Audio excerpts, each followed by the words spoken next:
phone गर्छु अर्को नम्बरबाट मेरोमा पैसा छैन फोन गर्छु अर्को नम्बरबाट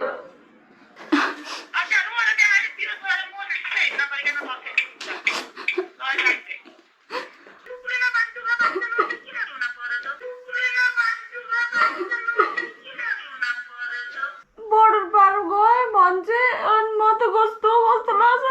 नम्बर हो के नि कस्तो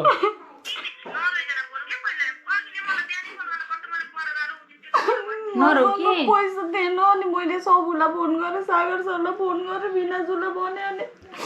हेलो गाइज नमस्ते हामी फेरि प्र्याङ्क गर्न आएको हामीले चाहिँ कसलाई प्र्याङ्क गर्ने भन्दाखेरि मेरो दिदीलाई इनको दिदीलाई इनको बहिनी भागिन् भनेर चाहिँ फोन गर्ने पहिला गइन भनेर दिदीको रियाक्सन हेर्ने हामीले चाहिँ हैन के दिन्छ गाली आउने होला हैन म रुन्छ है गाली आए पनि ठिक छ ताली आए पनि ठिक छ एकैछिनको लागि भन है हेर्नु त म रोएको जस्तो गरे नि तपाईले चाहिँ भन्नु है त्यही भन कि मेरोमा ब्यालेन्स छैन हेलो दिदी सलिन गई उन्नी तो हाथीहरू लिन गए उन्नी तो हाथीहरू लिन गए बिहानबाट गयो कि मलाई थाहा पनि छैन मेरोमा पैसा छैन फोन गर्छु अर्को नम्बरबाट मेरोमा पैसा छैन फोन गर्छु अर्को नम्बरबाट कस्तो खतरा एक्टिङ गर्दिएको यार दिलले कस्तो पत हुन्छ अब मलाई गाली गर्छ मजा आयो यार सकिन भने कि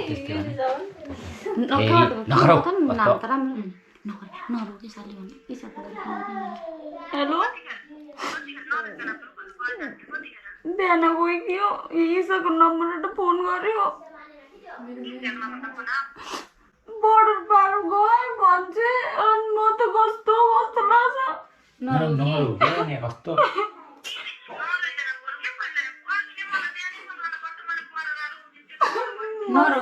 पैसा थिएन अनि मैले सबुलाई फोन गरेँ सागर सरलाई फोन गरेँ बिनाजुलाई भने अनि किन गएछ यस्तरी भन्दाखेरि त म गएँ मन पर्यो म बस्न सक्दिनँ तँ बिना अरे किन गएछ यस्तरी भन्दाखेरि त म गएँ मन पर्यो म बस्न सक्दिनँ तँ बिना अरे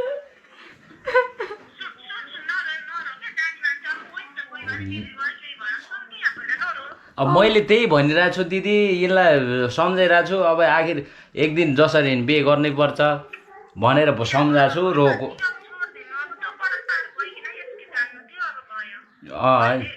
मैले त्यही भनिरहेको छु क्या नरो कि यसरी पालेर यसरी हेरेर बसेर बहिनीहरूको लागि मेरो गर्नु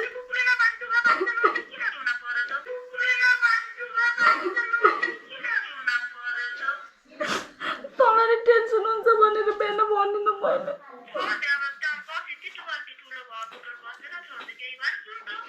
हजुर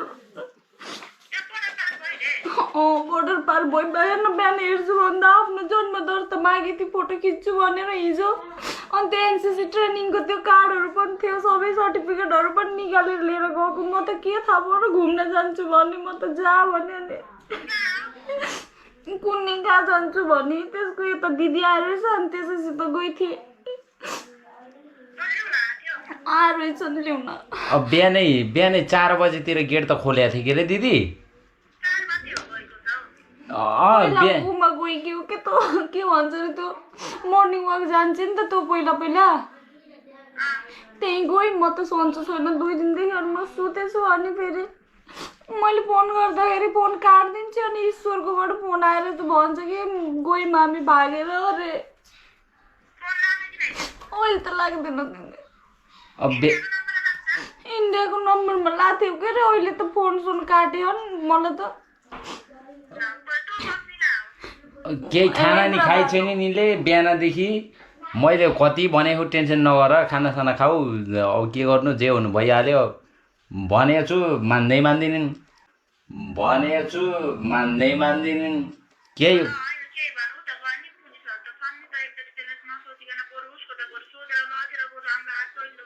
हजुर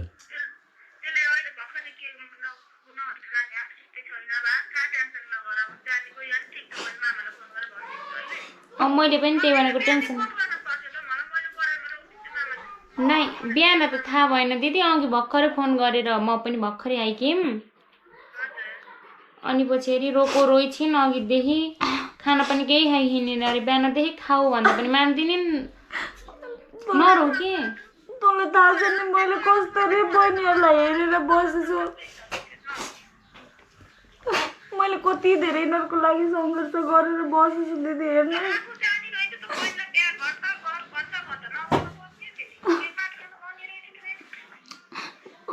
मैले तँ टेन्सन गर्छु भन्नु भन्नु बिना हुनुला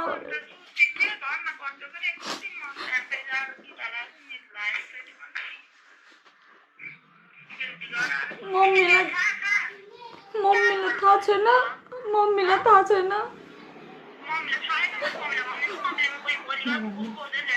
मम्मीले टेन्सन गर्नु नि हो कि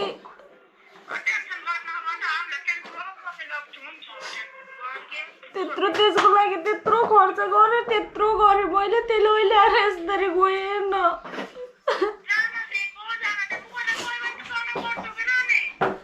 म एक्लै छु एक्लै छैन के तिमी हामी छैनौँ र फेरि कस्तो हामी छौँ त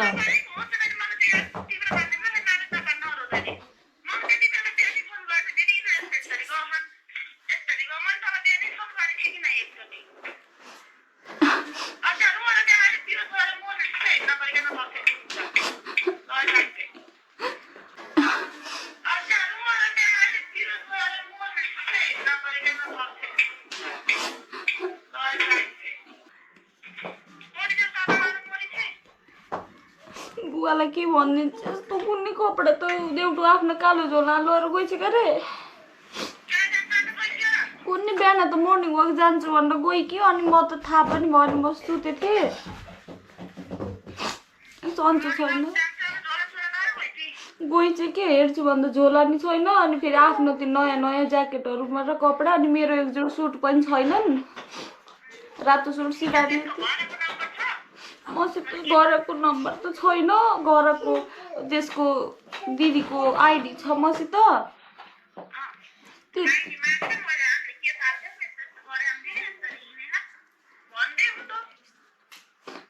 के गर्नु नभनेको मैले गाली गर्थेँ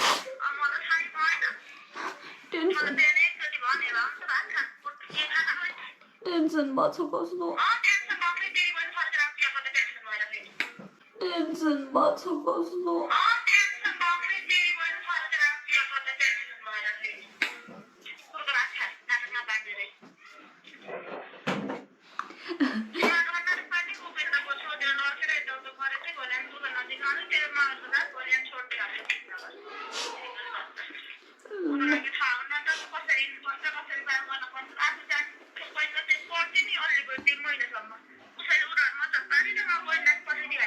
होइन अब मैले त त्यस्तो सोचेकै थिएन बिचरा लाटी सिधा थिइन् त्यस्तै घुसघुसे रहेछन् हजुर के मलाई कति सोझी लाग्थ्यो तिनी त सोझी थियो नि देख्दा उड्दा पनि बोली चाली यताउता त्यस्तो छैन घोसे रहेछ क्या घोसे भित्र लपन चपन त छैन जस्तो लाग्थ्यो मलाई पनि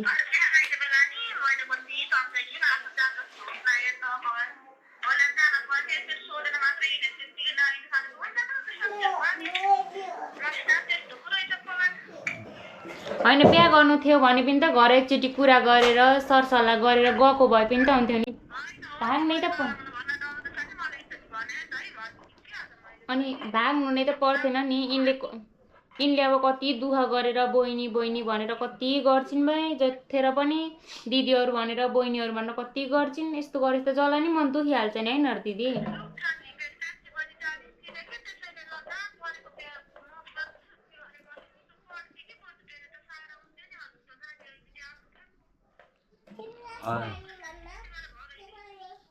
त्यही रहेछ क्या तिनको मनमा रहेछ अब यो पनि जान्छे अनि यो गएपछि मलाई नि ऊ हुन्छ म पनि जान्छु भनेर प्लान बनाएर रहेछन् क्या दुई बहिनी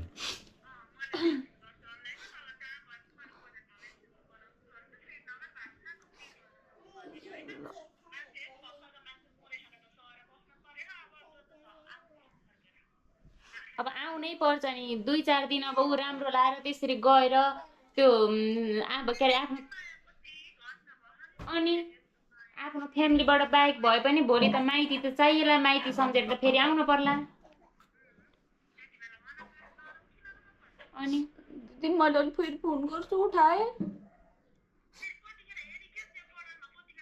मलाई नि थाहा भएन मैले नि भर्खरै म पनि कपडा धोएर आएँ तैँले टेन्सन नगर मैले तँलाई फेरि फोन गर्छु है रुक ल उठाइहाल है फोन भर्खरै उठाएँ फोन ल ल रुक म खोजेर त्यो दिदीको नम्बर हो त्यसको नम्बर दिन्छु है टेन्सन नगर म दिइहाल्छु है ल रुक ल मामा पुलिस हो नि त मामाले फोन गर्न लगाइदिन्छ मैले चाहिँ के भन्न चाहन्छु भने हजुरहरूलाई अहिले चाहिँ हामीले दिदीलाई भनेको छैन तर यसरी चाहिँ नभागिदिनु होला है आफ्नो फ्यामिलीलाई कति असर पर्दो रहेछ कति गाह्रो हुँदो रहेछ भने जस्तो होइन कति गाह्रो हुन्छ होला भन्नु त अहिले ऊ तिनी भाग्न त भागी छिन् यही नै छिन् भोलि यति यिनी चाहिँ भागिदिएको भए कति गाह्रो भयो ल भन्नु त यिनलाई पनि जस्तो तिमीले जस्तो एक्टिङ गर्दा नि मेरो आँखाभरि कस्तो भइरहेको थियो मलाई चाहिँ वा दिदीलाई कति टेन्सन परेको होला अहिले एकचोटि दिदीलाई फोन गरेर चाहिँ होइन भन्ने दिदीले बहुत टेन्सन गर्नुभएको दिदीलाई चाहिँ भन्दै पहिला फोन गरी 81 नभन है फेरि 81 नभन के गर्दैछस् टेन्सन गरिस् क्या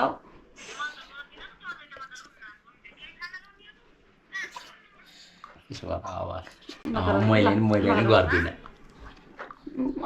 मैले नि गर्दिनँ के नगर के भयो छोडिदियो एउटा भिडियोको लागि पनि के दिदी एउटा कुरा भन्छु है हामी सबै बसेर तल एउटा भिडियो बनाएको छौँ क्यामेरा यहीँ छ नगर सरी अनि बहिनी पनि गइ छैन है हामीले एउटा भिडियो बनाएको थियौँ एउटा सन्देश मुलुकको लागि जस्तो अब भागेर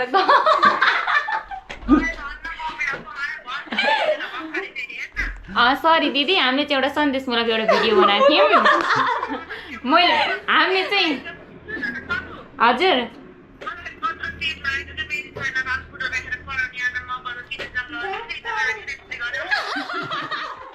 हामीले मेरी दिदीलाई पनि भर्खरै प्र्याङ्क गरेर राजनसित के म भागेको भनेर भर्खरै प्र्याङ्क गरेर उहाँ दिदीले पनि कति टेन्सन गरेर मैले भने पछि अब यस्तो हो नि त यो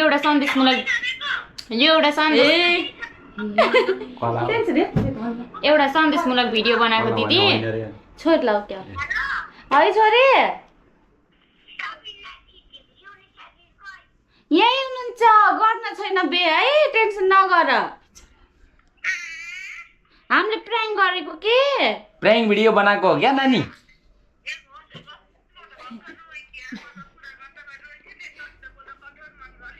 न टेन्सन गर मलाई नि आँखाभरि आँसु आएर सबु पनि आँखाभरि आँसु ल्याएको थियो नि कस्तो लाग्थ्यो यस्तो हो नि त दिदी अब के थाहा अब हामीले यत्रो फ्यामिलीको लागि सब थोक गरिन्छ न त्यसरी भाग्दाखेरि कति मन दुख्छ हजुर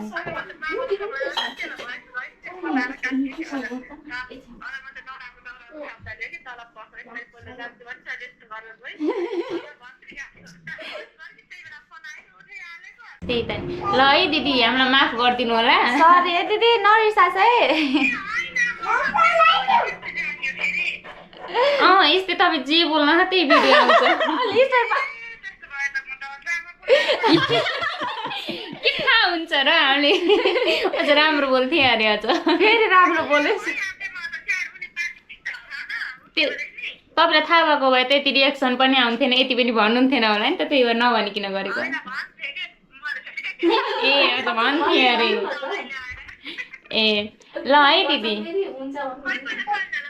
ल बोल्दै गर्नु हेलो हाम्रो सक्सेस भयो है दर्शकबिन हजुरहरूले देख्न सक्नुभयो हामीले चाहिँ अहिले सक्सेस भयो है यो भिडियो चाहिँ किनकि उहाँ दिदीले खासै भिडियो हेर्नु होला त्यसैले यो भिडियो चाहिँ हाम्रो दिदी मेरो ठुलो दिदी चाहिँ हुनुहुँदो रहेछ के 81 उस आइहाल्ने अरू केही सोच्नु भएन नि त ल फेरि पनि हामीले भिडियो बनाइसक्यौँ अब फेरि पनि अब कसलाई गर्छौँ हेरौँ है त बाई